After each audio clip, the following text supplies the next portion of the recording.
आज ना लग्नाच्या साडीवरचं ब्लाऊज रिसीव्ह झालं होतं. म्हटलं चला तुमच्यासोबत सुद्धा शेअर करते. त्याच्या अगोदर हे दोघं छान खेळत होते म्हणून आम्ही दोघेही पटापट कामाला लागलो.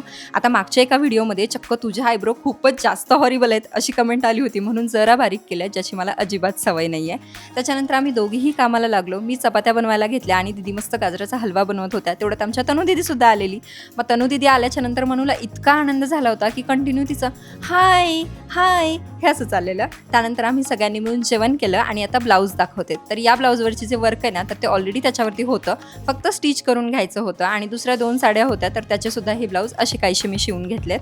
त्याच्यानंतर रात्री भरपूर कामं होती कारण उद्या आम्हाला गावी निघायचं आहे. त्यामुळे मुलांसाठी स्नॅक्समध्ये थोडासा मखाना रोस्ट करायला घेतला आणि सोबतच शेंगदाण्याचे लाडूसुद्धा बनवायचे होते. आता दीदी लाडू बनवत होत्या तोपर्यंत मी ना इथे पनीर बिर्याणीची तयारी केली.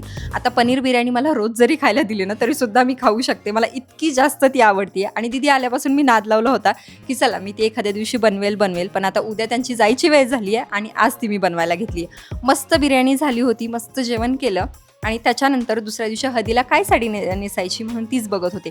ही साडी ऑलरेडी मी 2-3 लग्नांमध्ये किंवा हळदीमध्ये नेसली आहे, तरीसुद्धा मला हीच नेसायची आहे कारण माझ्याकडे फक्त 2च ऑप्शन आहेत. मनूचेच कपडे इतके असतात ना कुठेही ट्रॅव्हलिंगला जायचं म्हटलं की, कारण पप्पाला असं वाटतं की तिने ड्रेस रिपीट नाही केला पाहिजे. थोडीफार ज्वेलरीसुद्धा बघितली कुठली घालायची आहे आणि बाकी बॅकपॅक केली आणि असा होता आजचा दिवस. चला भेटू नेक्स्ट व्लॉगमध्ये. बाय.